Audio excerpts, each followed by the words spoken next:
Singing or producing? Producing. Producing a rap album or producing an R&B album? Rap album. Timbo or Pharrell? Pharrell. Because of the internet or Yes Lord?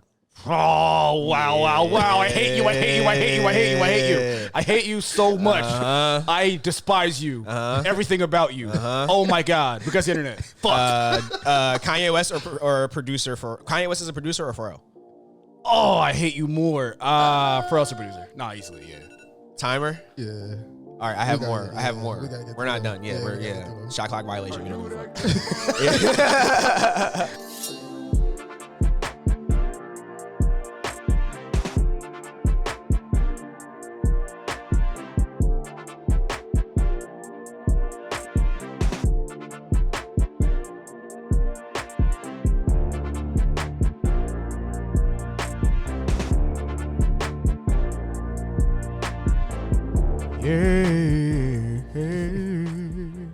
Welcome to This Side of Jersey podcast.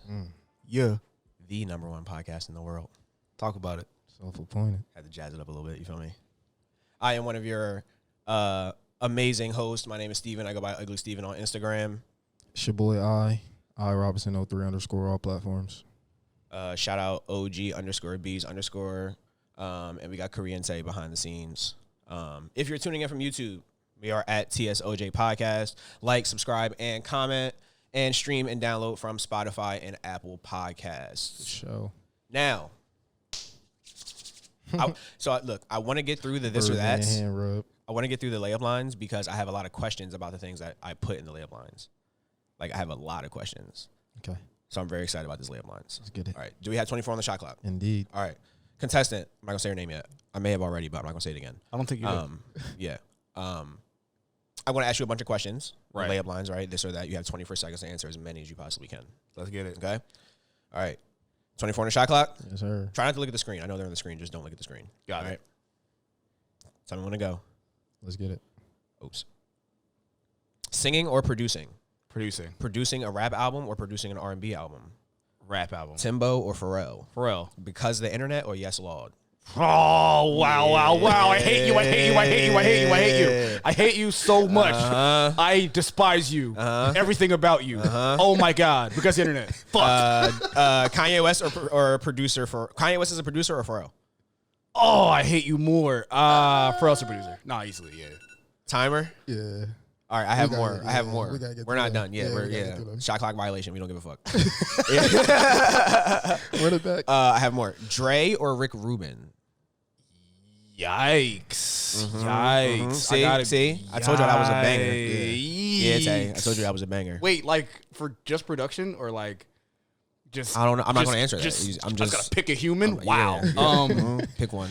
Oh, my God. Rick Rubin has asked some really amazing questions, and Dr. Dre is just Dr. Dre. He's fucking amazing. No, Dr. Dre, because he gave us Anderson .Paak. Well, gave us more. Oh, say that. Okay. So I'm okay. gonna go with Dre. Okay.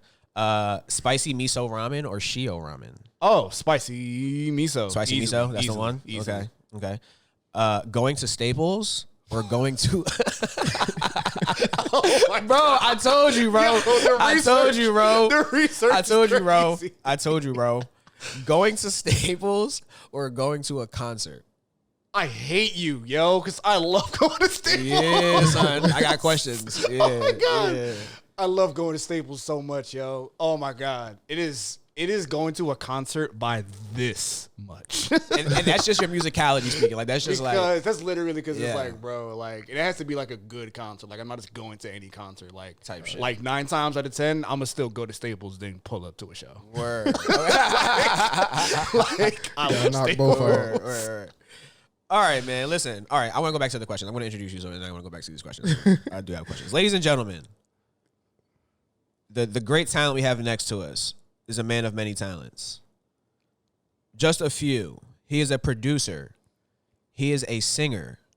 He is a graphic designer. He is an animator. Ladies and gentlemen, among other things, by the way, that we'll get into throughout the interview. Ladies and gentlemen, Kam DeLa is here. Yeah. With the Millie. Yeah, sir. I just want to say that it was extremely on branding to have you sing Europe as we started. It was a good joke. I do. That's what I do. Yeah, thanks for your participation. That's how I do it, man. Intro like no other. All right, before we get to the questions, right, back to my things. Why do you love going to Staples so much? Bro, Staples is like, it's literally like, yo, like, anytime I have to go to Staples, I know I'm doing something that's bettering my life. It's like, if I'm going to Staples, I'm either getting prints, I'm either picking up new supplies, new stuff for like art, new stuff that I need to be productive. Or like a mouse pad, whatever. I just know when I'm leaving Staples, I'm bringing something out of here that's like, my life is going to be at least like 4% easier because I went here today. That's the only reason I go to Staples, is to get stuff that makes my life easier. So I just love going there because I'm coming out a better person every time. That is extremely poetic. Yeah. It's like going to the gym. That was beautiful. Or like Target. I genuinely. No, Target is bullshit because you will go to Target. Bro, because relax. Bro, because you will go to Target. Let's dial it back. Because you will go to Target and be like, you could go to Target with no intentions and you'll walk out spending like $200. Yeah. Staples is like, no, I know what I'm getting here. And I'm walking out more productive. Though. You got to admire the master, you want to spend money at Target. Oh, yeah, for sure. They did. Oh, yeah, they did that, but it's bullshit because, it's not productive. It's I think I'm a Targeter. I think I got sucked into the Target vacuum. I don't always go, Target, but when I go, I'm like, fuck yeah. I gotta have like tunnel vision when I go to Target. Like I gotta have tunnel vision, and I can't use a cart. I have to go by myself. Headphones, maybe? I can't have a cart. Headphones. I can't walk around with headphones. I can't do that. But really, I gotta be aware of my surroundings. I don't trust anyone. Extremely ironic. Facts. I don't trust anyone. Facts. Wow. So you won't what? So all right. So you won't go to the mall and Hell no. Are you kidding me? Walk through the mall with headphones. Cherry Hill Mall. I didn't say Cherry Hill Mall. I said specifically bro, Cherry Hill Mall. Let's go. The only thing I will do if I did have headphones, I would specifically put them on when I pass them niggas that are trying to shine your shoes. When I pass them, I'll put my headphones in. Word. Other than that, nah. Yeah. I need to be aware of my surroundings. I acknowledge. I say no, but I acknowledge them. They're hella aggressive. Yeah, they are. You kind of have to be though, because listen, you know why you have to be though. Here's why. Because imagine if they didn't say a word to you, you would walk straight past them. You wouldn't stop. They have to be aggressive. There has to be a middle ground. You would never stop if they just if they but they're like overly aggressive. I feel like they be ready to fight me. Yeah. It could be an automatic machine there, and you will walk past it. Nah, if it's a machine, that would make more sense. If I could just pull up and just not talk to anybody and get my shoes cleaned, that I would feel way more comfortable doing that. Oh, did I just have $1 million idea? Go ahead, bro. Please do it. We can talk later. I would gladly take parts in that because it kind of grew here. So the people that be trying to yo, you got the Adidas on. I'm like, yo, chill, like type shit. Yo, it'd be a lot, and I'm just like, yo, I'm just trying to get some Chinese food. Like it's not that deep. Speaking of which, I have another question before we start the official questions. Why do you love ramen so much? Ramen is fire. Why do you pause? Wait, just to prove that I know you even more. Why do you love ramen so much on a rainy day, bro? Because you got to think when it's raining, so it's even a deeper psychology than that. It's when it's why people feel cozy or feel comfortable when it's raining is because you appreciate shelter when it's bad outside.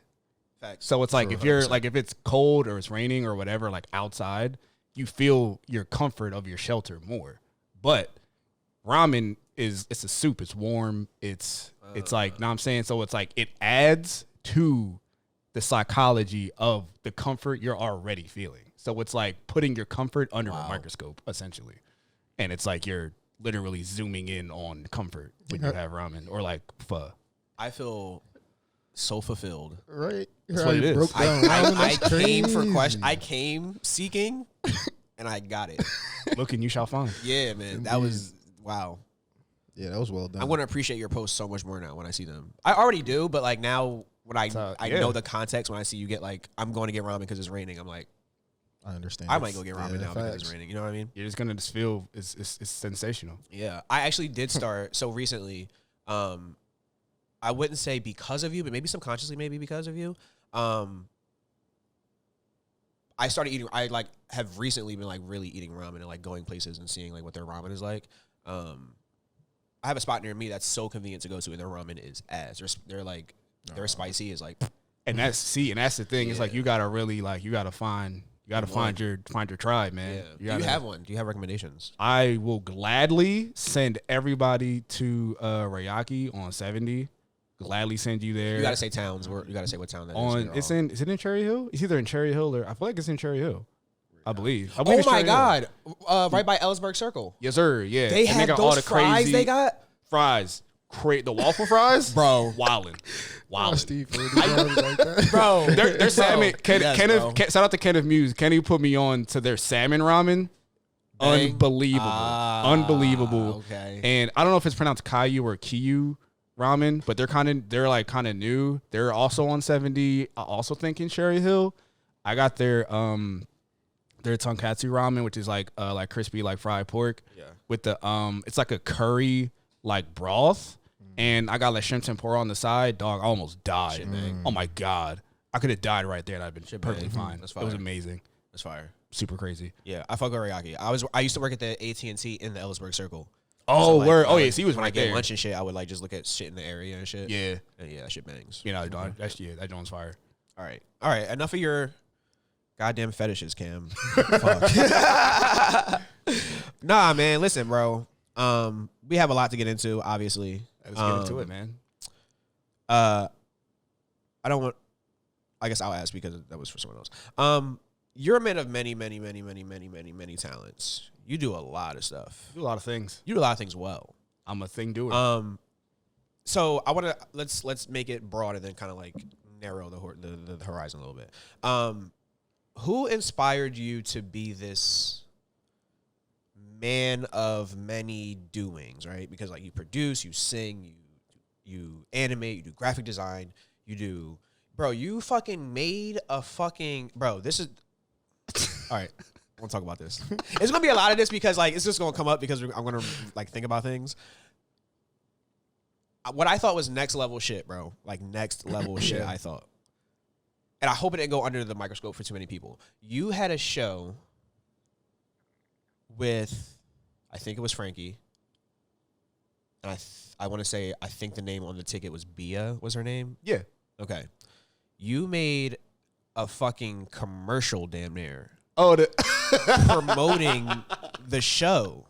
yo. Like he made a song and music video Just saying that I have a show coming up. on April 6th. I was like, yo. That's Bro. the thing. That's the thing though, is that because John was like, yo, this like do like a video, you like literally like the text was like, yo, this like make a video of you like recording kind of like just like your face saying like, yo, pull up, blah blah blah. And I'm like, but that shit is ass. I'm like, I hate that shit. I hate when artists tell me to do shit on my phone. That shit is stupid. Go stream my song. No. Why? Yeah. For what? Why am I'm not gonna make a video. I'm gonna make some content that makes you want to do that. Word. I'm not gonna just tell you for what. What do you gain from me just telling you to do something? No one likes that shit. Yeah. Like, so I made a song. I'm like, I'll make a video, but it's not gonna be. I'm like, give me a couple of days, bro. Yeah. Like, and I dropped that. It's like, yeah. It was like people like literally pulled up. Was like, bro, like I literally felt like I had to pull up, and I'm just like, see, that is how you make people do something or give them like some type of incentive to be interested in the shit you're doing, and not just telling your people to just do something. Like, granted, obviously at a certain point it works for certain people, but it's like for me, it's like I'd rather make it more of an experience than make it like a action. So who inspired you to get to this point then? This point where you're like, it's not even just having your hand in many things. It's the creativity that you bring to that thing. It's, you know what I'm saying? Because like I said, like what you just did for the commercial thing, that's just like, yeah. He's a producer, he's a singer, he's a content creator, he's a this. He took all of these things and put this into, you know what I'm saying? So it's like, it's hard to title it almost. Just, you know what I'm saying? So like, who inspired you to wear these kind of like multiple hats and be creative and just? I would say a lot of that came from, it definitely comes from Pharrell, simply as like the person that he is, like obviously like singer, songwriter, producer, artist, like the list goes on. But it's like what always intrigued me about Pharrell and the Neptunes and the albums and how it will always just come together is there would just be like kind of seeing how he collabed with like with Nigo and like made like the little iconic like Pharrell cartoon on his In My Mind album. And it's like niggas till this day are still making like like their own versions of like that little like cartoon. Like literally, like I just saw a flyer like 2 days ago. Like everybody on the flyer was like the little like that little character style, and it's like that world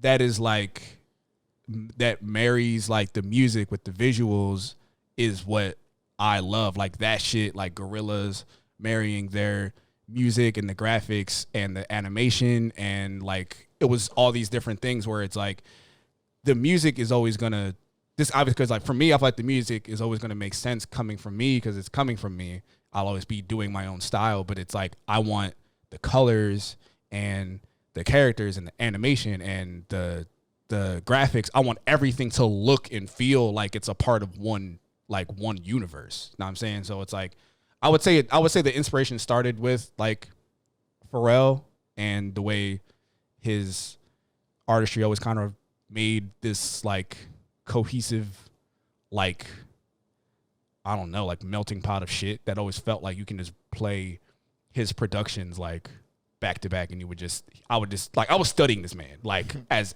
like when I first started making beats, like I was studying this man, and I made like a playlist of like all of his productions, and like I just started to see like all the things that made sense, and I would even like as a kid I would like hear his production, and I could pick out Neptune's production in an album without knowing that they did it, like without looking at the credits, like, and I would literally always search, and it was just funny because everybody was like, I'm like recently, like in the past few years, everyone just realized he did like the 4-count intro thing, and I'm like, nigga, I knew that in like 8th grade, like. What do you mean he did a 4-count intro? What's that? Like that's like his signature for like the like for tracks. It'll always start like doom doom doom doom, doom like something like that's like every like thing that he does. You didn't know that? Wow. There's no way you didn't know that. Yo, there's no way that flew over your head. Like the past few years, like everyone's been like going crazy about how they just figured it out. Well, now you just figured it out, but I knew that shit since like 8th grade. When I tell you, bro, you did it, and I heard every Pharrell song. Yo, it's like a flash right before your eyes or some shit. Yeah. Yo, bro. Yeah. Wow. Hey man, I love finding shit out like that. Yeah. Like that kind of shit. yeah, You know what I mean? Shit that you don't really think about. Yeah, that's crazy. yeah, man. Yo, fucking Mark. Fuck that guy. Not seriously, but he said he doesn't like Pharrell beats. Mark who? Mark, I don't want to say his last name. Rhetorical Remark on Instagram. Yeah, he's like, I don't really like Pharrell beats. I remember Neck and Wrist came out. Neck and Wrist came out, and Mike is really big on like Pusha T and shit like that. Mm-hmm. So he put it in the group chat, like just a link to the song, and then fucking Mark, I guess, listened to it and then replied back and was like, unpopular opinion, but I don't really like Pharrell beats or Pharrell drums, some shit like that. He said, I could see that though. I was actually having a similar conversation with one of my homies. Like I would say like current, like recent, like Pharrell Neptune's production has definitely completely veered away from like it's how like early 2000s type shit. Know what I'm saying? But it's like going. Obviously, like, that's how you evolve and you grow. People like me, I just love seeing the style evolve. So I'm kind of just brainwashed. So it's just like it's like I just have such an infatuation with what happens and how it works. And even like what's it called? Like to me, like is crazy. Cash In, Cash Out. Like Tyler the Creator and 21. Oh my, bro, it is literally like I'm just cash in, cash out, cash in, cash. But I'm just like, but it's like just in my head. But it's like the beat is something that is so infectious, but like it's so simple, and it's like it just sounds like his style. And I felt like I was gonna hate it because I'm not really huge on like 21 Savage, so it's just like I was like I'm probably not gonna like this song, and I literally love this song, but it's a style. I feel like it's an acquired taste. It's not like, you just automatically it's undeniable. It's like, no, like, it's kind of like, there's like a lot of like quirky things he does with his beats, but I like that shit. And a lot of that resonates and stuff that I do as well. So it's like, I like seeing that.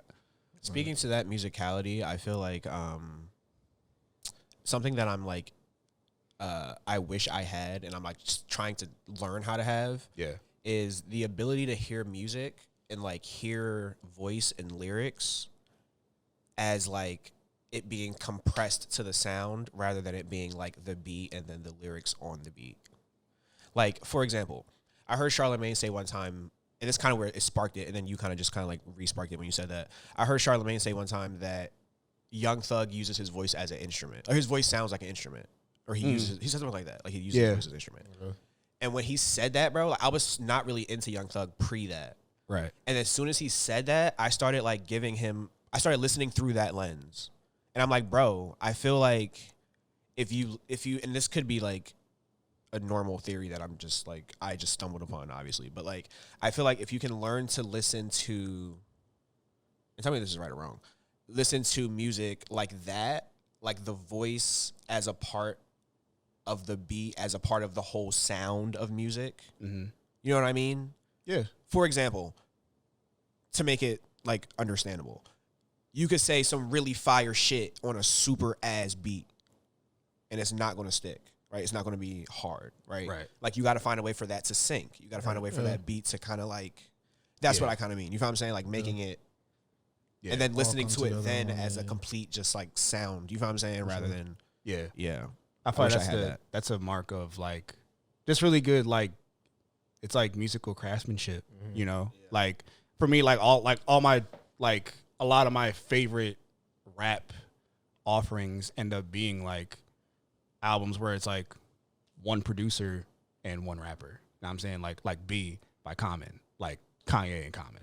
Word. Like, you know what I'm saying? Like Blau. It's like Mad Villain, like MF Doom and Madlib, like Blau, like Alchemist type shit. I'm saying, and then like why you brought up Yes Lord, it's like it's Anderson .Paak and Knowledge, like like nobody. You know what I'm saying, and it's like it's these albums where it's like you're able to, like the producer and the artist have that relationship to where it's like, all right, we know how to like, as a producer, like I was like, I know how to make a beat that's gonna like highlight your voice in this range, or like whatever, or like add a sound or add a melody that's gonna be like, oh, like this is where your voice shines, we should do it in this key, like stuff like that. And like vice versa, like the artist is like, all right, cool, like, I'm trying to make a song like this, blah blah blah. It's like, all right, cool, like I can make that with you, as opposed to just like sending a beat pack and they just gotta like figure it out. You know. So obviously, like a lot of great albums have happened that way, but it's like, you know, when you're able to just have that relationship to where it's like, you know, that marriage is there, it's like,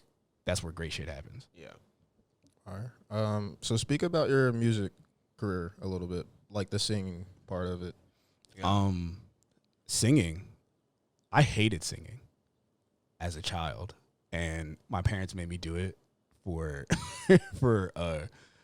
my church choir, and it basically turned into what felt like more of a chore than anything else. And then once I got into the music program in my high school, that was when I started to really find my voice and really like understand more about me singing. And it became fun and expressive. And it was like one of the first things in my life that it was like, the more I offered into it, the more I got out of it.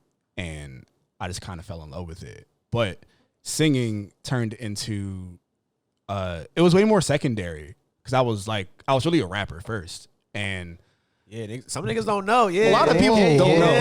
Hold on. Some niggas don't know. I did not know that. A lot of people don't know, and it's like, you know, I was way more, singing was way more secondary. It was like I'll sing the hook and like, but I'm rapping the verse. Yeah, it's like I'm barring niggas up, but it's like I'm singing the hook. And then as I progressed and got more and like collaborated more, I found myself doing that a lot more, as far as like doing like singing hooks, adding backgrounds, and getting more comfortable with like really putting singing in the forefront of what I'm like offering and what I'm like contributing to albums and other people's things and shows and stuff. And I would say like singing has given me like a really interesting like tool to use because of my rapper background.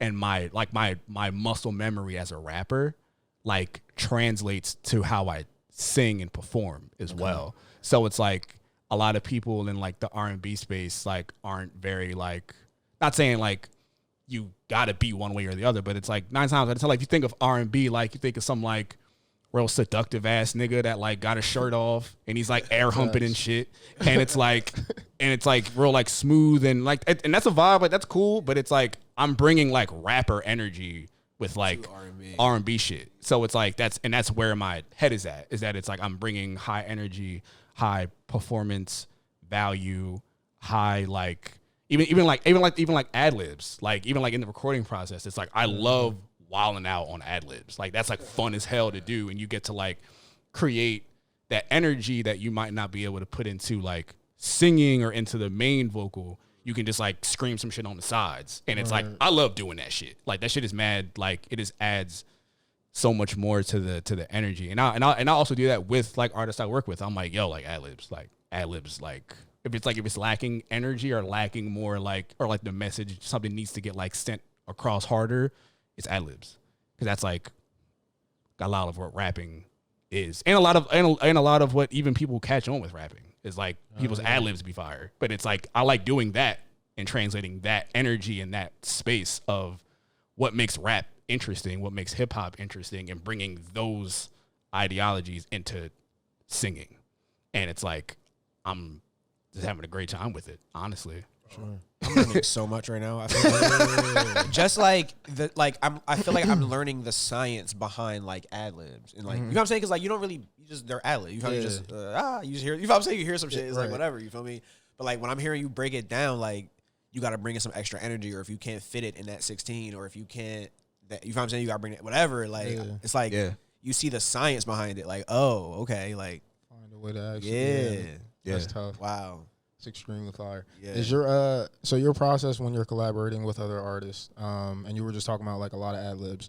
Yeah. Do you ever find that like that actual process, is it tough? Is it easy? Like with all artists, like how is that for you? it's funny, honestly. A lot of artists telling them like they got to put ad libs in it. Yeah. It's funny. Like a lot of it depends on the process. Some artists really don't like doing that. Yeah. Like, and it's like, I'm like working. I think working with Frankie showed me like he was very. I would say he might have been a little weird about ad libs at certain times. Like, and it was like, you know, working, but that, like I'm saying, that was a beautiful process of it, right. And then being able to add ad libs here and there, and like, oh, like do this here and blah blah blah blah blah, and like be able to like kind of find this good balance of certain things to make like, you know, bring more energy to the situation. And like, you know, even working with other artists, I'll like send my verse in, or like they'll like have like a verse or whatever, and then like I'll like send like my verse or send whatever, and I'll have like all this whole universe around me. They'd be like, damn, let me like add some shit to my shit. Just turn up. But that's the thing, is that it's like that's what I'm saying, like that I love creating like this space when I'm you know, doing whatever I'm doing. It's like, and then also sometimes you don't need it, and sometimes it's just like, you know, it depends on what the song calls for. It's always case to case. Like you always got to see like what works and what fits here, and that'll even be on me sometimes. Like I'm just automatically like, yo, ad libs, and sometimes it's just like, nah, bro, like this shit is straight. Like sometimes you just need that contrast, and that's what builds energy, and that's what builds like the dynamics of a song, is having moments of fullness, having moments of completeness, then having moments of emptiness, and then having moments of focus. Like that's what keeps a song interesting throughout, you know, 3.5 minutes or whatever. Like it keeps the listener like kind of on their toes, like what's going to happen next. For sure. I just wanted to ask this question because I kind of, it just came up. When you're working with other artists, right? Oh, I just lost it. Wait, it's come back. You're talking about ad libs. Yeah. Oh, that's what I want to talk about. Do you have a method of like, all right, I'm sure you can identify if someone comes in and they're not like loose. Yeah. Like you ever record somebody and they're not, you can tell they're not like their loose. energy like is all, like, like they're not. Yeah. Like you kind of got to be in rapper mode when you're in the studio, and they're kind of just like, you know what I'm saying? Do you have a way of kind of like loosening them up? Is ad libs the form of that? Like that's interesting. You know what I'm saying? Because like I've been in studios, I've like been around, you know what I'm saying, people, and I've seen where like they are like, you got, and myself included, like I've done poems on songs, and like I feel like I'm not like, you feel what I'm saying? You feel like you're just kind of like, you feel what I'm saying? I think liquor always works. now. Just to put that out there. I would say it's interesting you actually bring that up because I create around that, honestly. I feel like in most cases where I've seen that, like even like when I was working with Ivy, like it would be days like she'll come in and just not be with the shits and like something crazy just happened or whatever. It's like, let's use that. Let's use that energy instead. It don't gotta be hype all the time. Everybody isn't, like rap isn't always hype, isn't always whatever energy. It's like, depending on the energy you in, it's like, all right, like maybe let's scrap this or like put this on pause for today and let's make something with this energy instead. Because that's what you're feeling right now, And it's like one of the things that I watch another Pharrell quote when he was talking about like creating and what that means and what that really actually is. It's like it's a library, and it's like the things you would check out today, you might not have checked out tomorrow, or you might not have checked out yesterday. Right. And it's like this is your energy today. Like we're using this today. You know what I'm saying? So it's like we're not checking out hype and energetic and crazy energy today. We're checking out I'm going through a family issue today. Right. We're checking out I'm going through a death today. Yeah. I'm dealing with a hardship today. Right. I stubbed my toe today. We're dealing with that energy, and you're going to create better with this than trying to work with something you don't have. So I would be more so not even trying to like if it is something we got to do, like, I'm a laughable guy, so I don't know. I feel like I could find ways to just talk about it, or if we got to talk or whatever. But like, I'm much more like, if we have the ability to work on something that kind of highlights and can use that mood or use these energies better, let's just do that instead. Sure. What's your tipping point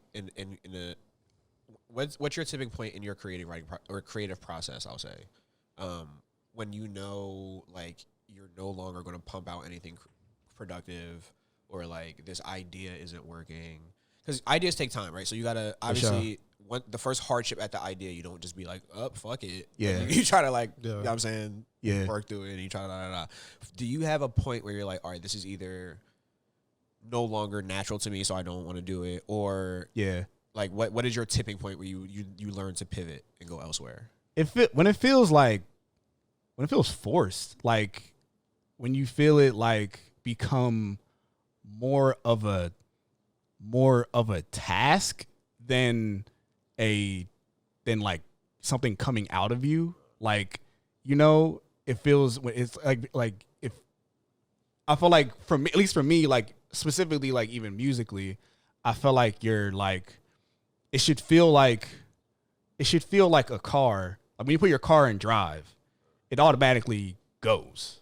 Know what I'm saying? Starts to roll. It goes, like it'll start to go already. Know what I'm saying? So it's like, no matter how fast or slow that is, it's like, all right, cool, like we're going, So it's like, I feel like that's more so the process when it's like, something feels hard, but it's not like we're working through it and we can work through it. It's like your car's in drive and it's going on its own. Fast or slow, it's going. When it starts to feel like your car is in like neutral and you're like pushing that bitch like up a hill, and it's like, bro, it's working against you now. No longer going. It's like, I'm saying, like, it's not going anymore. It's like, no, like you're trying to force it somewhere, and it's like, you gotta like, you gotta let it chill. Like you gotta just like either leave this or like pick it up another day or whatever. But it's like, that's I would say that's the point where it's like, all right, like if this feels like I'm like literally like trying to make something happen as opposed to just finding the natural way this is going to happen on its own, that's when it feels like, all right, yeah, we gotta scrap this shit. Like, yeah, I would say like if I start getting frustrated, I think when I start getting like actually frustrated, and then I'm like, all right, time to get Like you said, if it's, I think that was the perfect analogy. Like, it's you know when your car's moving, and then you know when you have to push it. Yeah. You know what I'm saying? Like, that was good for sure. So you spoke on your singing career. Talk a little bit about your producing career now. How that started. Yeah. How it's going now. Producing started in I started. Well, I mean, I can't talk about producing without talking about playing piano, because I started taking piano lessons in first grade, and I was playing piano from like first till like fifth grade, like lessons all the time. Okay. I despised that shit until like third or fourth grade, and it was because like it just felt like homework, like, you know, like like you're like 6, 7, 8, like you're already doing school shit. It's like I'm coming home trying to do homework and fucking play Pokemon Stadium, and like it's like, no, I got more shit to do and learn, and it's like it felt like a chore. Yeah. But the other thing was I was like kind of like advanced with it, which is the other thing, is I was bored. Like it was like, and I feel like I wasn't able. I was really bad at expressing myself as a kid, so like I couldn't really tell my parents like, yo, like this is like I feel like smarter than this. This is like, you know what I'm saying? It's like it wasn't it all the way, and it basically turned into like I was teaching myself like Beethoven pieces at like 8, and then like my piano teacher was like, I go to a lesson, and she'll like open the book. It's like, okay, we're gonna start like for Elise. Like I taught myself the entire like for Elise like as a kid, and I was like, and then she's like, oh, let's play this, and I'm just like, oh, this is, and I like literally did the whole shit, and then she's like, oh, okay, maybe, and that was like a sign to be like, okay, let's do more advanced things, and then she brought out like jazz, and that's when everything. I swear to God, it was like I was seeing in like gray, and then like grayscale, and then everything was like retina display color. Like like it was like blew my mind, and I'm just learning all these crazy chords, like just like major 7, minor 7, diminished, blah blah blah. Like I'm just like, oh my God, like what are all these chords? I'm using all my fingers to play these chords. I mean, this is amazing. I'm just like having it. And then that's when everything changed, and I started to make my own little like arrangements on the piano, and I would like kind of take these chords from like my sheet music, and I'll be like, oh, I like this, and I like this, and I'll like make these little things and just kind of remember them in my head. And then as I got older, I got a keyboard. It was like some like little bullshit like Casio Jones, but it like had like drums on it and shit, and I was like, oh shit, this is hard. And then I'm just like playing drums with like my left hand, and then like playing chords on my right hand, and I'm just like getting in my bag. But my parents are both musicians. My mother is a bassist, and my dad is a drummer, and so they always had like music instruments and stuff. Like, I wanted you to talk about that growing up. Yeah, so it was like my dad had a drum pad, like the like electronic like drum pad, and then he taught me how to play drums in like 7th grade, and I kind of took to it like instantly. Like it was just like super just natural for me. But he plays left-handed, and I was like kind of like weird. I was like playing drums weird. I was like, this feels like really awkward. And he like switched them to right hand. Then I started fucking going in. But it turned into me like I would use his drum pad, and like I found out how to like record little like long loops of like drums, and like pick little sounds, and like figure out how to like make it. And I would like fuck around with that, and then like I would like just like make like a freaking like 5-minute like loop of that, and then like play that, and then like have that going, and then like I'll play like chords like on my keyboard, and then like I'll be doing like little like the foot pads. I'll do like a kick and a snare on like my feet while I'm like playing this with like all this percussions and stuff going, blah blah blah. And then it's like all that's happening, and then it's like I had like my freaking like bullshit like whatever like Sony Ericsson like flip phone, and then like I put this like on like a table over here just to record all this bullshit, and then like I would like get home from school, and I would just do this like all day every day. And then like I remember we were driving to like to see my see some family, and like I think like either in Detroit, and I'm like listening to all this stuff on my phone, and then like and then my dad asked me like, what are you listening to? And I'm just like, I was, this music I made. It's like, what? It's like, I'm like, yeah, this music I made. He's like, what do you mean? I showed him like on my phone. He's looking at me like, how we don't have what? Like, why? Like, how did you? How was this on your phone? We don't have the ability to do that. Like, how did you figure? Like looking at my mom, like they're like looking at each other like, bro, confused like what the like what's going on? Like, okay, like this kid is You're an alien. Yeah, like you're really an alien. Yeah. It's like, how did this happen? But all that to say, it turned into like my first time seeing production software was in 8th grade in my music program in Carusi, and it was like we got to like make a song. Shit, you went to Carusi? Hell yeah, Mustang Pride. Yeah. And then our teacher, it was crazy because our program totally changed in 7th grade because our music teacher died, and they had to bring in a new teacher. And he was like, the first teacher was like really old, and he was just like kind of teaching out the basic, teach you piano and guitar and stuff like that. But they brought in a new teacher in 8th grade, Mr. Miller. Shout out Mr. Miller. And he came in with logic. Like, and he was like, yo, like, we're going to make a song. And I was like, huh? I'm like, what? And he had like the software, and it was just like, I was literally just spending every free moment I had after that, like after that period, like trying to just pull up in his room, like lunch, like I ate lunch in there.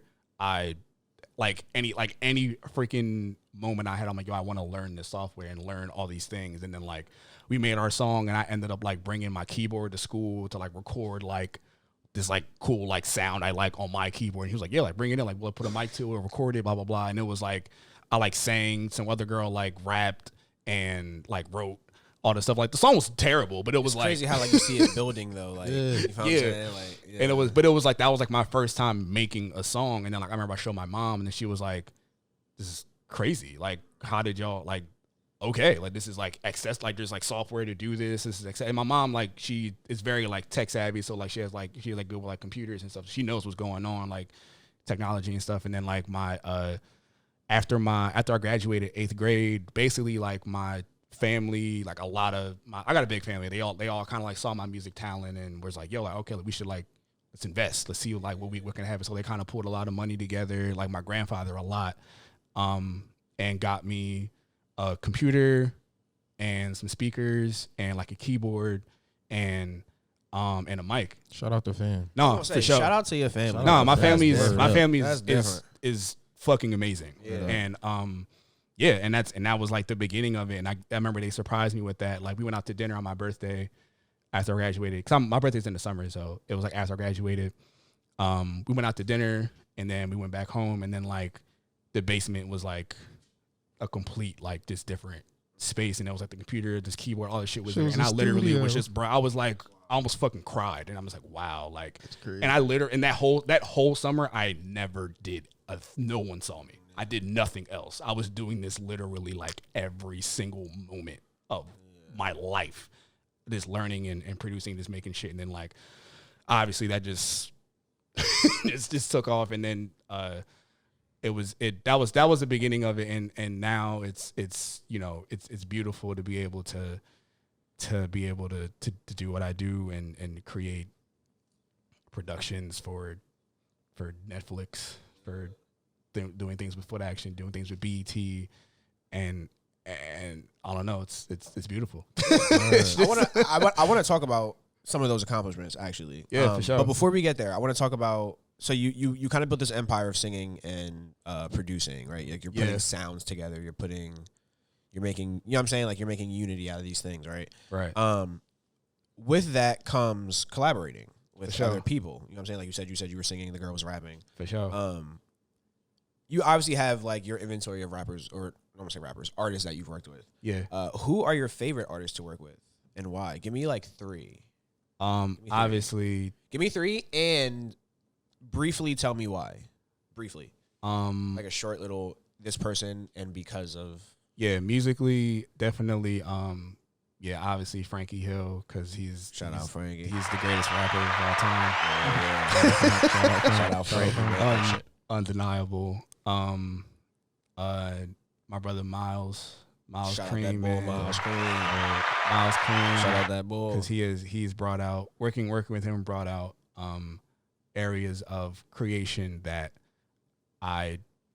he made me look at creating an album totally differently, because he wasn't like a rapper. Like he's a photographer, visual person first, and then got into music because of the kind of the circle, and like he approached making this album way more visually and telling like the stories, like the joint we got you on, like in like the radio thing in the car. That was different. That's what I'm saying.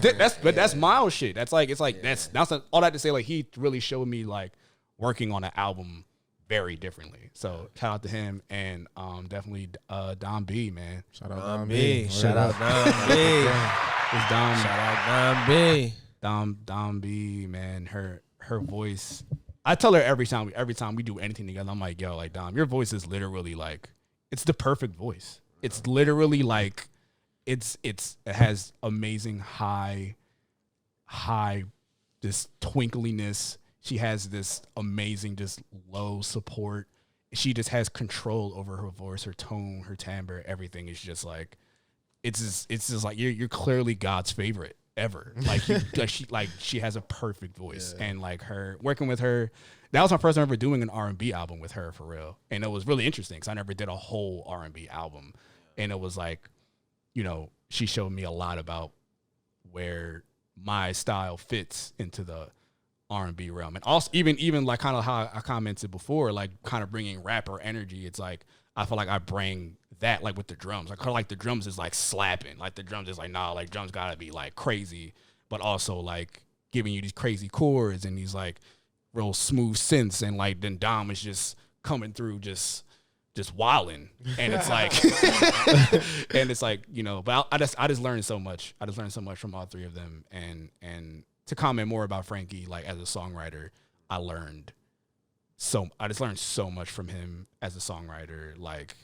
just his ability to structure, like even how we structured the album, structure the songs, rhyme scheme, like more like a way broader, like poetic way to look at a lot of simple shit. His use of like personification of like feelings, like he'll like make feelings like people, and like how he feels things. He'll depict a relationship with a feeling, like, you know, and that showed me how versatile the English language is.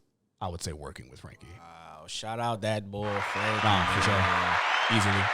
Easily. So which leads to my next question then, I guess, is User your favorite project that you've put your hands on? I don't want to say put your hands on, because you put your hands on a lot of things. I'm talking about, is this the first project that you from top to bottom produced for someone else? Technically, like not Def Bananas, like technically yes. A very close offering would have been East by Ivy Soul. Also, okay. I love working with Ivy as well. I produced East, but it was one song that I didn't produce that ended up on the project. So it was but the entire project was like really like made, I felt like, with us together, and then she had like something else that was just like, it sounded good, so it's kind of like, it was like, wow, like it was like, you know, it was about, so it was like, it was lit, but it was like, that was really my first time really making a project with somebody like that closely, was East with Ivy. But User was the actual technical first project I produced completely for somebody else, and just having my hands in that whole process, like day in, day out, like linking up every week, like working on this thing, and like, you know, it was an amazing process for sure. He spoke very highly of the process itself, and he was saying how like it just like the both of you two just grew, like dog. Like I learned so much. Like you just learn like so much about a person when their artistry is so close to them. Like I learned so much about Frankie from doing that project with him, literally just from the lyrics. Like I'm hearing all this like first, and it's like I'm like learning his like life story. I'm like, damn, like for a pack of ciggies, like shit. Like, and it's just like, but it's like, we're you know, not laughing at that, by the way. No, yeah, we're not. But it's just like, it's like, damn, it's like these things. Yeah. It's like, damn, like this is some real shit. And it's like, you know, you learn how music and how many things have happened, and how music is like this safe haven. That it's like, yo, this is the only way I can get this shit out. The only way I can find some solace with this shit is like, I gotta rap about it, I gotta write about it, I gotta make a song about it, I gotta like put this thing in some like format that can ease my mind about it. you know? And like it was times like that with Ivy as well when we were in Germany, like working on her shit, and like literally had like a friend like die very, very close to when we were working on the project. And it was like, she's like, yo, like I didn't know what to rap about this beat. This shit happened. And like we slowed this beat down, and then like, she started like crying. She's like, oh no, like this is it. Like it's gonna fucking hurt, but like this is it. Like, and it's like literally in the booth, like crying, like trying to get through takes. Like it's crazy. But it's like, you know, working with these artists, like you just learn. You learn so much. Like, and I feel like I get a very in-depth view of what really, like, how these experiences like affect people and can affect how a song comes out. Where did you meet Ivy? Where's she from? She's originally from you can say state if you don't want to say like her town. Oh my god, she's gonna kill me. She's from one of the Carolinas. I want to say North Carolina. Okay. But don't shoot me if it's South Carolina. but I met her in Philly, and I met her because her and my manager were like just really cool at the time. And then I literally met her at a show. Like John just brought her to a show. Wow. And then at it was at the Fire? Not the Fire. Yes, the Fire. You've been to the Fire. You've been to the Fire? In like on Gerard? Yes, it's a fucking fire. Yeah. It's a like a firehouse or some shit like that. Yeah, I have been there. Holy, I have been there. Yeah, that used to be the fucking spot. Like, but it was but yeah, we had a show there. Isn't it? If I remember correctly, isn't it like super tight in there?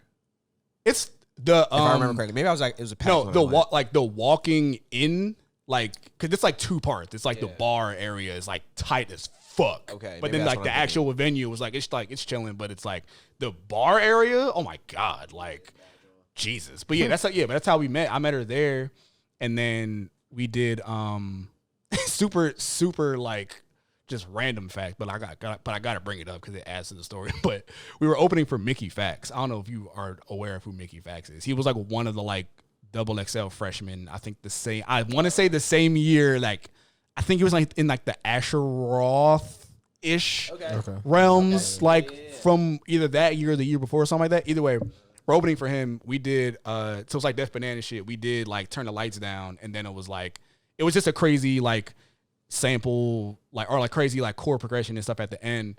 We're getting off stage. Mickey Fax comes on stage, and then he's like, "Yo, that beat was crazy." I'm like, obviously, I'm like right there in the audience. So I'm like, "Oh, like thanks, but like I made the beat." He's like, "You made that?" I'm like, "Yeah." He's like, "Yo, what sample is that?" I was like, "What are you talking about?" He's like, "What sample at the end?" And I'm like, "I don't sample." He's like, "What do you mean?" I'm like, I played it. He's like, "You played that?" I'm like, "Yeah." Like I play everything. Like I don't sample. But all that I say, that started the conversation with Ivy, and then she was like, "Damn, like that's hilarious." Like, yo, like what sample is that? Like we kind of was like joking about it, and then she was just like, "Damn," but like it was just it's just like crazy chords. And she was like, "Yo, like those chords like are really like that was like it just kind of like pun intended struck a chord with her." And then it was like wow, like, and this was after she had just dropped her first project, Eden, and it was like she was trying to find like someone else to work with and someone like the next direction she was going. And then after that was how we like, I was like, "Oh, like pull up, like let's work, let's blah, blah, blah." And then like we made literally the first song we ever made was Life, which is one of her most successful songs. But it was like the first song we ever made together. Like just the first thing we did. Electric. And that's what I'm saying. Yeah, it was like that was the first joint we did. And it was like after that, it was just like weird. We were like, but this shit is crazy. Like we're just like, am I wilding? Are we wilding? Is this amazing? I feel like this is amazing. And it literally like it was like a crazy record. Like it did so much crazy shit. But that was the first thing we ever did. And it was like that literally changed like both of our lives. Like that ended up on like that was like my first time being on Ebro, like breaking like Spotify like viral like top 50 United States playlists, like all this crazy shit. Just just something really organic, like. But yeah, that was how we linked up, and this is beautiful, man. Do you have a favorite? I'm curious. I kind of always was curious of this. Do you have a favorite song of Frankie's that you produced? Favorite? This is kind of a two-sided question, so answer that one first, and then I have another one coming. Favorite song? It's a toss-up, man. Wait. I got it. I figured it out. There we go. Let me paint the ambiance a little better because this might change how you answer it. Okay? Boom. Is there a song on User that when you made it felt like, I know you're gonna say the whole thing felt like magic, but but one song in particular that was like, wow, like what is that song for you on User? I'm not gonna hold you, bro. This might be coming kind of left, honestly. I think I know exactly what you're gonna say. Can I guess? Go ahead. You're gonna say fucking Firefly. No. Okay, Fire. No. I mean, obviously, I love all these songs, but and he'll attest to this. He'll attest to this too. Like, obviously, like all these songs really hit crazy, but like, if we're just specifically talking about like I feel like the way you phrased it changed my answer, and it's actually the User poem. Wow. Because that, bro, like it was a moment where it was like that moment was crazy because he recorded that like with everyone there, like everyone was there, like everyone paint the like, picture for us. Because it was like it was the last thing we did for the project. The project was done when we did User poem. Basically, like everything was done, and we were doing. The whole point of the studio session was to do the ending of Precious to get everyone doing the prayer. So I don't know if you know, all the voices on the prayer are all the voices that you heard throughout the album. Anyone that did backgrounds, anyone that did like a feature, everyone that was involved with the process of the project, their voices at the end. So all that to say, everyone was here for that. Like everyone was in the studio. Like it was like 10 of us. Like everybody was in the studio while he was recording that. So it was like, but he's like fucking up. He's like getting it in and out, blah, blah, blah. So it was like everyone's like coming in and out as like, as he's like recording. So like everyone's like quiet. Everyone's just on the couch, just like, yo, like low key tapping in type but shit. It's like, yo, this shit is crazy. Like this shit is wild. But it was like, that was a moment, just even that in itself. But it was like me playing the piano over like the poem.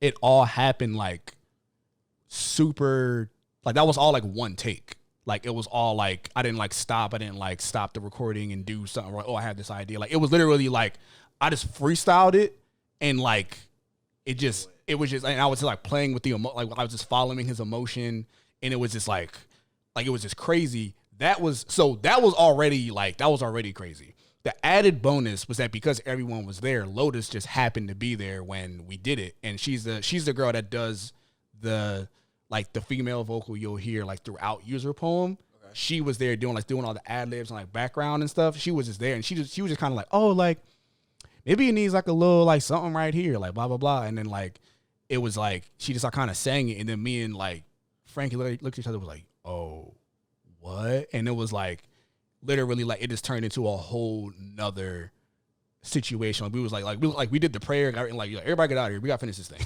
Like it was like, yo, like no, we doing this. Yeah. And it was like she just started adding all this stuff, and it just went to this place, like in all the ad libs, like don't be no weak nigga, like all of that shit, like all of that shit was just like her mind, and like it was like so everything just was just pouring out, and it was just like nonstop, like, and everything got finished in that one, like all that happened at one time, like there was no other like going back for it. It was like everything happened right there, like, and it was just like such a spur of the moment thing that turned into like one of the most beautiful like pieces of music, because that wasn't even like making a beat anymore. That was composing. That was like scoring a poem. Like that wasn't like, you know what I'm saying, that wasn't just like music production. Like nah, like this was truly like scoring a film, like really making like us and adding all the samples. That was the only thing we had to go back and do, was add all the little samples from like making a scene almost. That's what I'm saying. Yeah. And that is really where my mind ultimately like really first got interested in music, was marrying music, visuals, sound effects, like painting these pictures, telling a story with the music. And that's where like, so that's like when I hear that, like that's where my mind goes. It's like, as far as a moment of what felt really like magic, like the User poem, for real. Wait, I have a quick question. I know you have a question. I have a really quick question. I always want to know this. When you sing some background vocals, like sometimes when people's songs, like, yeah, do you like Bogart your way onto the track, or do they be like, yo? I always want to know that, like, yo, like, do Cam just be like, like, I feel like that's just how I be like Cam making a beat, right? He like, they throw the verses on there, and they like, all right, and then Cam finish it, and when they come back, it got some background vocals, like, you feel me? Like the studio listen like, yo, fuck that, bro, it added a literally, little razzle dazzle to it, bro. That's literally how I ended up on City Girl Summer with Kenneth. That was literally how I ended up doing that because he sent me to join. He was like, yo, like, add this, like, it was like, add this here, like, it was really a production thing. And then he was like, I don't know what to do with this, like, part, right, like the part that I'm on, like, he was like, I don't know what to do here, blah blah blah, like, maybe like add some backgrounds or do something here. I'm like, all right, cool, like, I literally did what you hear, and I'm like, but I did it like, oh my, oh Kenny, you should like sing this here, like something like that. And then he's like, but I did all the backgrounds, all the yeah, like all of that, like I added all of that there, and he's like, bro, I can't sing this. Like, nigga, you're on the song now. Like, it's like this is now me featuring you now. Because I'm like, I'm not doing this. Like, he's like, I'm not doing this. I'm like, this is you. Like, you just did it. And like, that's just how it is. But it's like, it's so many times where it'll end up being like, I'll kind of do a lot of things that's like either like a reference, or I'll just be like, you know, I just want this to sound cool here. Like, you should do this here. And they'd be like, nope, you did it here. Now it's there. So it's like, I just want to know that. I just want to know. What are some difficulties you have with creating? I would say consistency for sure. Okay. I'm very like, and I'm working on it. I'm working on being more consistent, but like, and I feel like it doesn't look like it, but like, 'cause I'm always doing something, but it's like, it all happens in like spurts, and I need to get out of like creating out of inspiration and creating way more like discipline, like just doing it anyway. But I do create a lot, so it's not like I'm just not doing it. But it's like, it's, you know, like definitely like just the idea of like, you know, truly staying in one mind frame. And I think that really is my issue, is that I have like a million like places that my mind goes. So it's like, as soon as I get like one thought, or like if I'm doing like something like right here, it's like, oh, like this would look crazy, and this is what the cover art, or this looks like, or these colors look like this, and I'll be like, oh, let me do graphics, let me do blah blah blah blah, and it's like I don't fucking finish the fucking thing. It's like it's like you gotta finish, like, you know. So like even working on like working on projects with other people, and working on like, you know, like one thing with people has really given me way more of a mindset of like understanding how important it is to just, you know, stay consistent and focus in on that, on what you need to, and like finish, like, you know what I'm saying, kind of finish the foundation and then build everything out. So even like I was the same way working on my first project, and it was like, I was so worried about like, what am I going to look like? What are the colors going to be? What's the video motifs going to be? Blah, blah, blah. It's like, nigga, you ain't made a beat for the project yet. Like, it's like, do the shit that you got to do. So, you know, this is really just zeroing in and staying consistent with what is in front of me is, I feel like, my hardest hurdle to get past sometimes, because I'm just always like thinking about everything else, which I should be like, you know, I like to make, like, even like working with other people, I'm always like, you know, like cover art should be blah blah blah, like, the, you know, grab, kind of like considering the universe these creations are going to live inside of, but it's like, you got to make the shit first.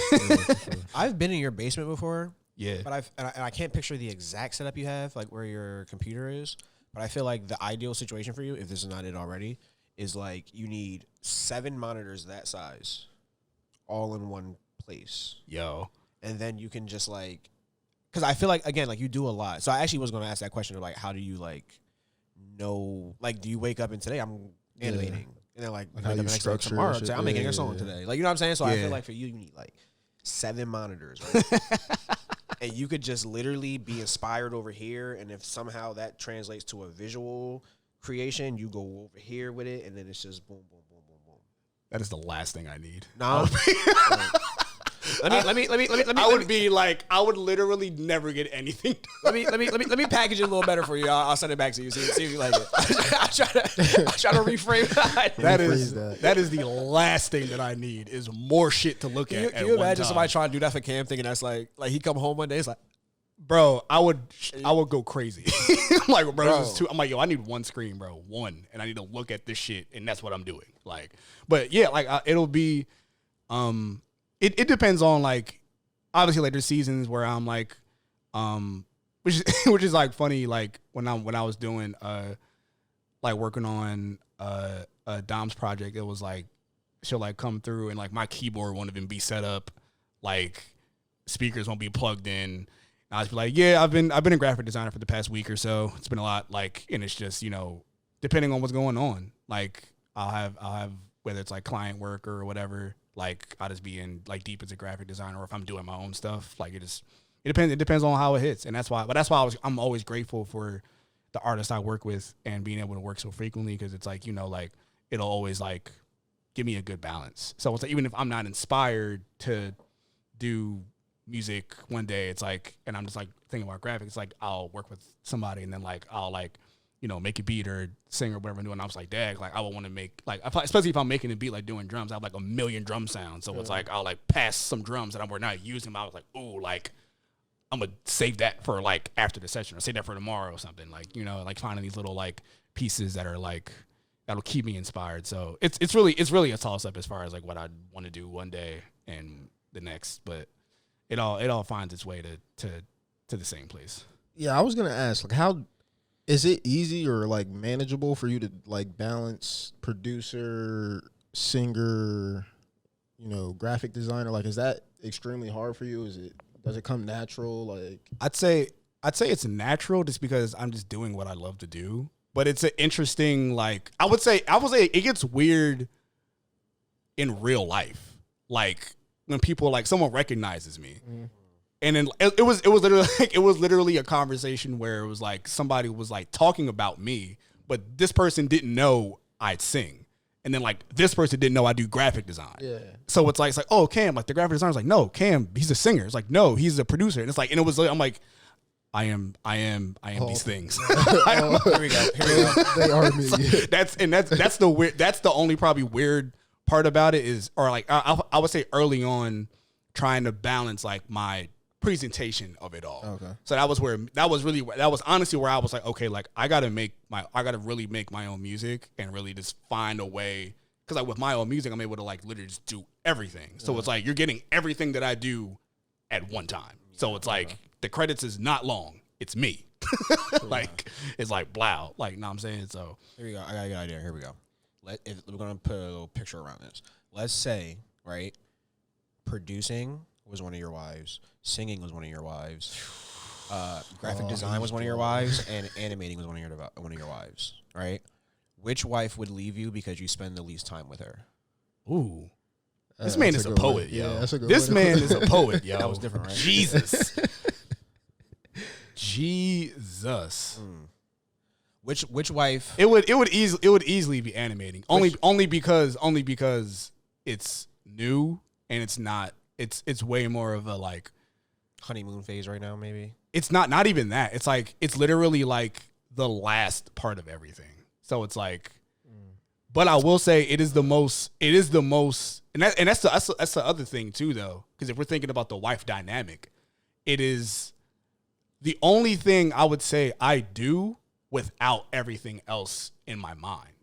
So it's like I'll produce, like producing and singing, I'm doing those simultaneously. Wow. You know what I'm saying? Yeah. So it's like they're never really apart for real. And then it's like, so it's like the outlier. It's like would a wife want a whole bunch of attention if it's with someone else all the time? So it's like there's that. But then like graphic design, I'm always like going back and forth. So it's never like I'm always doing graphic design, then producing, then back and forth. So it's like really like an unstable like, oh, I'll be with you for like 2 days and I won't see you for like a week. And then, you know what I'm saying? But like animation, if I know I'm doing animation, I'm not talking to none of y'all. I'm literally like, cause it's such a like tedious, time consuming like skill and thing that I have to do, is that it's like, I can't be doing all this other shit while I'm doing this. Like I can't like what if I know I'm doing like a heavy like animation piece, it's like I gotta be with her. I'm saying I'm with her. I'm out the country. Type shit. Know what I'm saying? Like we on vacation. Know what I'm saying? Like phones on, like do not disturb like with her. So it's like I don't see her as much, but she get the most attention when I'm with her. Type shit. So you know it's it's an interesting dynamic there. Polygamous. For sure. Shout out polygamy, man. So speak on your difficulties with singing now. We were talking a little bit before we started. We were mentioning like dieting and then even like dairy. Yeah, we gotta talk about that, this. Yeah. So singing. So well, it started with smoking because I can't smoke, and I like off rip. I'm just trash at smoking. It's not for me, and my body does not take to smoking well. But because it messes up my throat. So it's like the act of like burning when you smoke. Like that's why I'm like pens and like edibles and stuff. Like I'm around for that. But like when you're like smoking and it's burning, that in my it destroys my throat. Like I hate it, and I hate the way it feels, and it stays with me for like days. Like if I had smoked with y'all earlier, literally it would have been like I would have been fucked up till tomorrow. We're gonna cut that part. But like if I had smoked today, I'd have been messed up until tomorrow. Word. You know what I'm saying? Yeah. So like, but that's the thing about like, it's always about like, it's really like a high maintenance thing. Cause I'm a classically trained singer. So I learned a lot about like what you got to do to keep your voice intact and keep it like, and have the longevity with it. So it's like, and I'll be fucking up, but like, I know what I got it. I know what to do to either get it back or whatever. Cause it's like, there's a lot of like things that go into the care of your voice and what to sing or what to drink and stuff like that. It's like, I'll like a lot of people will naturally think like, if you're about to go sing something, it's like, oh, like, should you have hot water or cold water? And the real answer is you want room temp. You don't want cold. Cold because it gets muscles. I heard cold is not that good for you in general. Yeah, like shocks your body. Yeah. But the thing with your voice, like your larynx, like all that shit, it's like it's because it's cold, it makes your muscles contract, and it'll restrict your voice when you're singing. So that's why you don't like every time like we would go to I'll be in my class in high school. Our teacher would like, we were like, oh, like we're thirsty, like we want some water, and it was like she'll have water bottles and give us a water bottle, like drink, like have like a water bottle or something. Don't go to the water fountain because the water fountain's cold. Yeah, and like it would be like stuff like that. Like it was like don't go to the water fountain, it's cold. And even like we were talking about like dairy adds like it creates mucus. So it's like that's automatic. That's all right here. That's like that phlegm sound. All that is gonna like just be stuck there. Yeah, it's terrible. So it's like, you know, it's like you want to like really think about, you know, it's at the end of the day, it's like it is. Yeah, it's a direct reflection of like your diet in a way. Like, you know what I'm saying, if you're like for me, like if I was to be like smoking all the time, if I was to be you know, drinking a whole bunch of dairy, doing and like just ingesting things that are not good for my voice, I would not be able to sing, or doing things that or doing actions that are like bad for my voice, like yelling. Like that's why it's always weird at like shows, because I'll be like trying to get lit at the show, but it's like I always gotta like try to like restrain myself, because it's like I know I can't like. It's always after the show, like everyone's like dapping you up. It's like, oh, like you did so good, blah blah blah blah, and it's like music loud as shit, and it's like you're trying to just talk to somebody, you got to yell at somebody, and it's like I'll be leaving shows with no voice left, and it's like I can't, like I'm trying to like, you know, as I got older, I'm like I gotta like really watch how I do that, because it's something you really got to take care of as it's an instrument, but it's also your body, so it's like a double-edged sword with like how understanding how deep like it goes with caring for it, because it's like the more you care for it, the better it will be. But it's like obviously the same as the inverse. It's like the least, like the less you take care of your voice, it will show, and you'll be sounding like somebody who was on a Versus recently. I feel like I be like seeing singers smoke, and I be like, I don't know much, but I feel like what was that? You're a pretty popular artist. I don't know if you want your voice to be fucked up. I mean, everybody's built different though. Everybody's built different. That too, yeah. I know how my body works. I work with artists. I'll be like, yo, they'll smoke and do a track, and it's like, shout out to y'all. I could never. I saw somebody was like, I could literally never. There was an artist, I forgot who it was. They got shit because they were like on tour or some shit like that, and they were out and they weren't talking to the fans, and they were trying to say like it was because they were like reserving their voice type shit, so they weren't even like talking much. Like they weren't, like, you know what I'm saying? Like sitting down doing a podcast, like they were like, fuck no. Like, yeah, you know what I'm saying? It's especially like especially if it's a tour. You gotta think, bro. Like if you're doing a different show like every day or like every 2 days or something like that, it's like those rest days or rest hours, whatever your increment of rest can be, like whatever that interval is between shows, you need that shit. Because I can, like, it's like even thinking about like if you're wilding out on a show, if you lose your voice after a show, screaming, doing a whole bunch of stuff, it's like you got to be back in shape tomorrow. Right. Same down tomorrow, bro. Like you got to be on stage at 8 again. So it's like it ain't like you gotta like you messed your voice up. You got a couple of days or a month to get it back. It's like no, like you got to do what you got to do because you got to do this again tomorrow. Like so you got and even after Frankie's show with the at Milk Boy, like after that joint at Milk Boy, like, my performance there, I had a show at Rec Philly like a couple days after that, and it was like. I had to make sure I was good because I couldn't have a crazy performance unless my voice was intact. So, you got to like care about that shit. All right. It's crazy. Shit. Everybody think they could be a artist. They start saying some of that shit you can't eat. You be like, listen. You got to reevaluate. It's a discipline for sure. You got to reevaluate. So, in theme of all your creations, in theme of all the spectrums that you bring into your creativity, into your productions, you've created a mantra that is never stop creating. Boom. Talk about that a little bit. It's extremely fitting. I know that I've seen it when you launched it. Obviously it went crazy. Yeah. Talk about like why you made that, what you were intending to do with it. Like what was just talk about the whole spiel. It came out of which is honestly also a theme with most of my talents for real, which is a whole nother conversation. But it came out of pure necessity. It came out of a void, and I picked up graphic design because we had a graphic designer before doing covers, and he like bailed, so I just had to do it. I was producing because I loved it, but then I started making music because I started to be like I could be on this beat way better than y'all. Like you know what I'm saying, like it comes out of a necessity for just seeing things and wanting things to exist that I want to happen. And Never Stop Creating was something I literally had to tell myself because it was like, it was like 2016 and like the group was like not it. The group situation was fizzling out and I invested like all of my energy and time into the group. And then it was like, what am I supposed to do now? Like, I don't know what I'm supposed to do. And I'm just like, kind of like just depressed and I don't know what's going on. But then it was like that was when I met like Frankie and Theo and all them, and they were going to the studio in Jackson Street like every day, like every night. Is that the one by the Dunkin' Donuts on the corner of Cove? And is that what that is? Nah, this is in Philly. Oh, okay.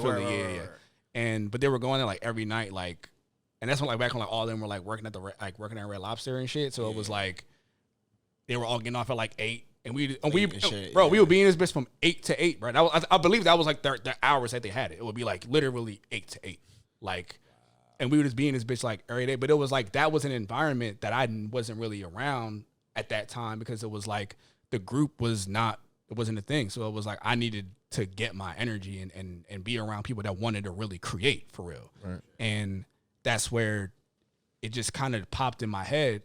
I don't know where the actual phrase came from. It just hit me, but it was like that was literally like came out of a place that like I was understanding how unhappy I was, and I understood how much creating tethered me to my happiness. It was like, yo, like this shit makes me happy.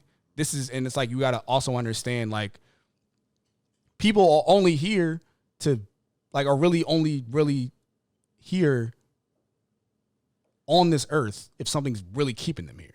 What's keeping you somewhere if you like being there?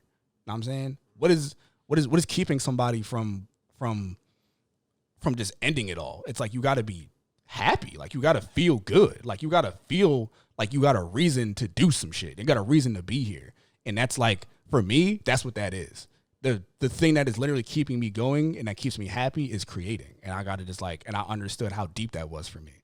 And it's like, yo, this is why I'm here. It's because I'm creating. And that's basically the foundation of it all. It came out of me, out of this void of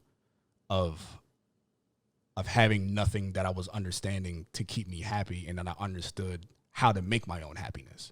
And that's what it was creating. And then it was like, that's just where it started. And then like dropping like the stickers and the merch and like the clothes and now like prints, like everybody's just like, you know, understanding how important it is to other people, because now, and even like people's like resonation with it, like people are telling me like when I first dropped the stickers, they were like, yo, like I put this sticker on my bed, like right next to my, like on the wall right next to where I wake up.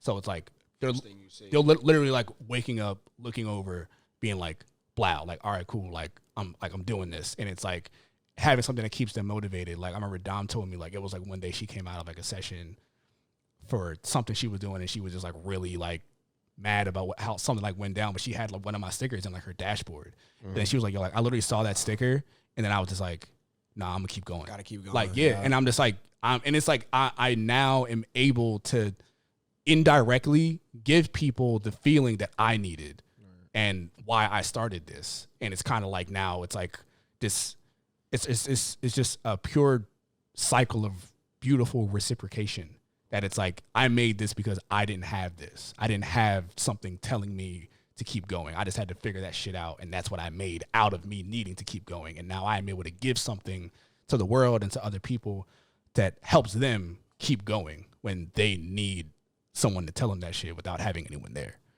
All right. So, yeah, man. Would you?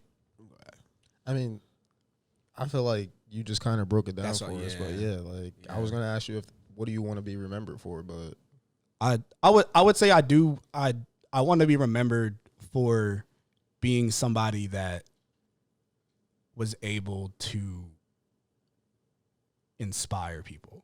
I want to be someone that they'll like look back and be like, yo, like if he didn't do this, I wouldn't have done this. Or like if he didn't say that, like I wouldn't have thought about this. Or like, you know, like just being able to like be someone that spreads knowledge and spreads like inspiration to people to embrace the thing they love to do, whatever that is. Like, and just finding that shit and just leaning into it, because like so many people just don't have that. Like so many people don't have like someone or something motivating them and giving them that push that's so like everyone needs that, and so many people just don't have it, and it's terrible. And that's why it's like I hope I can do something to at least like, you know, at least nudge you in the right direction, or nudge you into being like, yo, like if I didn't see that sticker today, I don't know what I would have did today, but I saw that sticker, or I put the shirt on, or I looked at your print, or I whatever, like because that was there, I did something today. Sure. And that can happen every day, and then now you're always creating, and now you never stop creating. So what's next? What is next? I'm dropping music. I'm working on releasing my next EP. Okay. Working on. Can we get a title? Or is it should we wait for that? Hey man, I'm an open book, bro. Yeah, absolutely. So it's so basically my last project was called Food at Home, continuing the theme of like food related things. This one is called The Midnight Snack. Okay. Wow. All right. So yeah, nice. Yeah. Oh, first of all, I just want to say this. Your concept behind Food at Home is amazing. I didn't get it at first. I saw you. I don't know where I saw you. I saw you somewhere, and you explained to the crowd the concept. Yeah. And I was like, wow. Yeah. Oh yeah. Probably at the Rec John. Probably. If you saw, that's probably the first time you might have seen me explain it at the. Was that the first time you explained it though? But I feel like it was more of a venue where I saw you say it. It could be wrong. I've explained it everywhere. So. Yeah, I feel like it was a bigger venue than the Rec. I know what you're talking about, but I think it was a bigger venue when you said it. But yeah, I was like, wow. Yeah, man. Yeah. Nah, it's all, and that's the other thing too. Like food at home. Can you briefly explain that real quick? Yeah. I mean, food at home being a metaphor for having everything you already need inside of you. So like the opposite of like, ordering out, like, not, cooking your groceries, like, like you got food at the crib, bro. Like, and that's like like in real life, it's like, not seeking validation, not seeking outside affirmation. Like, no, like you got it. You need, like, what I'm saying, create your own happiness. Don't depend on someone. Like, don't outsource happiness. Chipotle. Don't, don't, you know what I'm saying? Yeah, like, I'm saying, like, don't DoorDash your happiness. Like, you got that shit in the crib. Know what I'm saying? Like, you got that at the crib. Right. But that's also the thing with Midnight Snack. I'm literally doing, it's like, Midnight Snack is going to be a companion piece to Food at Home, literally doing the opposite. So it's like, Food at Home was me more leaning, and like the content and everything was like really more me leaning into like, looking within and looking more so into what like your mind and what you're experiencing. And Midnight Snack is literally like being like, fuck that shit. Be outside. Midnight Snack it's literally like, bro, like I'm out here, and it's like, it was a lot more like self-love on Food at Home. This is way more like Yerb Shorty, like, let's go. Yeah. Like, and so, so that's the next step is really, making, and it's just having fun with it. Like, and that's the thing, is that it's like, it's so important to just like, to always have fun when you're making what you make, man. And like, and that's always going to be the motivating factor and everything, is like, if this shit ain't fun, bro, like I'm really don't even want to do it, dog. Yeah. Like I don't want to be a part of this. And even like my own shit, like I'm like, this doesn't feel good. Like, it's like, nah, like, so, that's what's always going to be next is finding more ways to have fun while inspiring the masses and putting the art and the content and the music and everything that I want to see exist. I know I have to do myself. So indeed, that's where it's at, man. All right. Well, now you have to freestyle. So we're gonna play this. Hey yo. Nah, man. Put the beat on. Nah, Kam, bro. We appreciate you coming through, bro. Already. We appreciate you spreading the vibes, bro. Educating us on the music game, bro. Already, man. Letting us know what your mantra, bro, what you got going on, bro. We truly appreciate you, bro. You inspire us all the time. One time for our host. One more time. My name is Steven. I go by Ugly Steven on Instagram. It's your boy I Robinson03 _ all platforms, yo. We got OGBs who couldn't be with us today, and we got Korean Tay _ behind the camera. Kam, plug yourself really quick. Yo, Kam DeLa. I do a lot of things. You should go look at me do them sometime. Kam _ DeLa everywhere. And yeah, I'm really bad at this. I hate this. Yeah, so, it's weird, isn't it? Yeah. This is how we do it. Here we go. Ready? You want to Europe us out? We could like Europe out, and then we can fade. You want to give us a good one? Give us like a good one, like a strong winded. Give us a. Yeah.